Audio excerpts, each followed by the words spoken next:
Welcome. In this video, we will discuss capacity planning and theory of constraints. Specifically in this video, we will discuss the following course objective: applying production planning and control concepts and techniques to structured problems in order to derive meaningful solutions. More specifically, this video will discuss efficiency, utilization, capacity planning, break-even point, etc. First, let's define some terms.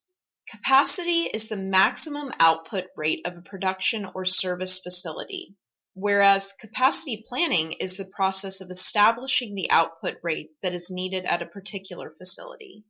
This table depicts various ways to measure capacity. Recall, operations managers are focused on transforming inputs to outputs.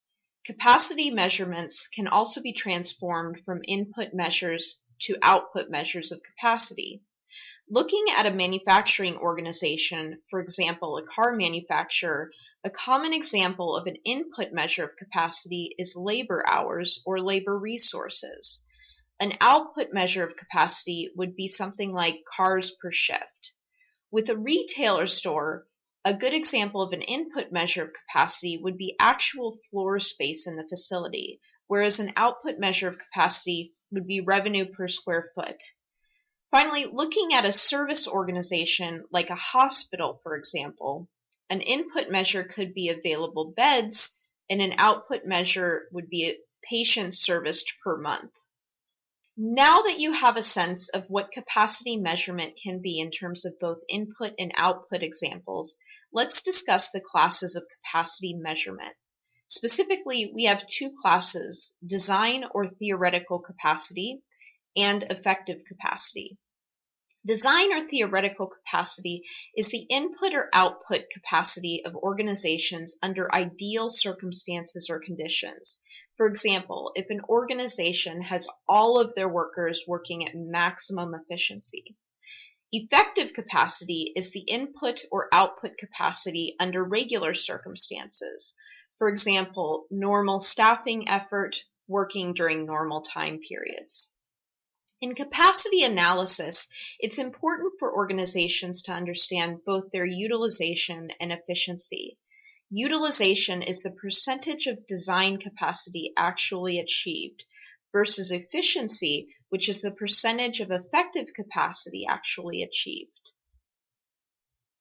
Operations managers also use the term safety capacity to describe the amount of capacity reserved for unanticipated events. This might include demand surges, material shortages, and material breakdowns. We maintain a specific percentage of safety capacity, usually 100% minus the average resource utilization, in order to accommodate for these emergencies. However, with that said, it is important for organizations to not overdo it on safety capacity, as it will increase waste as well as cost for an organization to maintain high levels of capacity. So how then do we change capacity in order to meet demand? There are a variety of options available to operations, marketing, finance, and accounting management to manage capacity. This includes, but is not limited to, 1. Increasing or decreasing the amount of staff on hand. 2. Adjusting equipment to increase or decrease output. This, of course, depends on whether or not equipment can easily be adjusted. 3. Improving processes, which we will discuss further when we talk about theory of constraints. 4. Redesigning products to improve efficiency of mass production. 5. Adding process flexibility. 6. Closing facilities to reduce capacity. 7. Varying the price to increase demand. 8. Advertising and promotions. And finally, adding peripheral goods. Now that we know ways to change capacity, we need to also understand different ways of evaluating capacity alternatives. One method is through the use of decision trees, which is a modeling tool used to evaluate sequential decisions. For example, in capacity management, a decision we as operations managers have to often decide is whether or not to expand our operations small or large or not at all.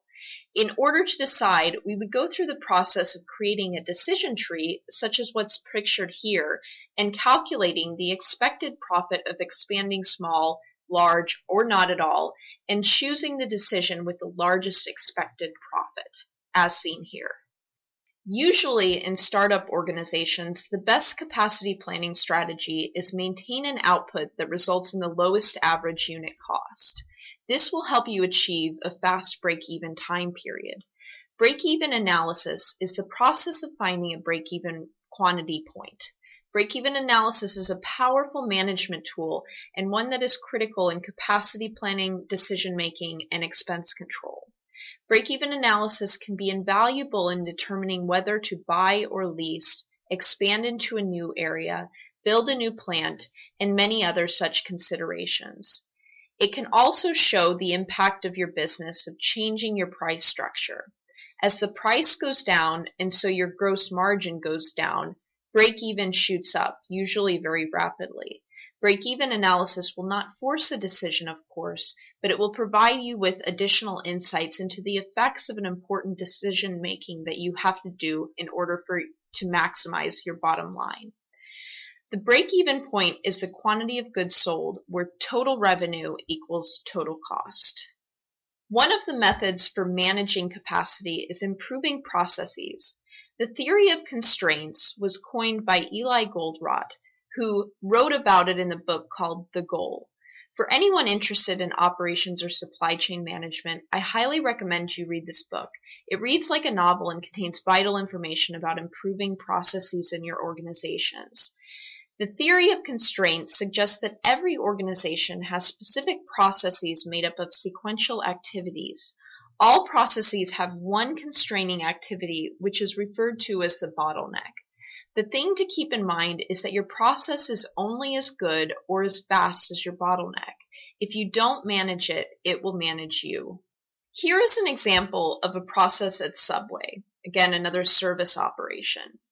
As you can see, there are 5 activities with the average amount of time that each activity takes on a given day. Ordering the sandwich on average takes 15 seconds. Cutting the bread on average takes 20 seconds. Filling the sandwich on average takes 40 seconds. Toasting the sandwich on average takes 30 seconds. And wrapping the sandwich takes on average 20 seconds. Given this information, take a moment to decide which of these activities is the bottleneck of the process. Recall that the bottleneck is the limiting activity.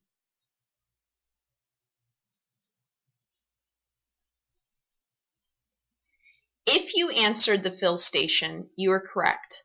The limiting activity is the activity with the longest duration, which is the fill station, that takes 40 seconds on average.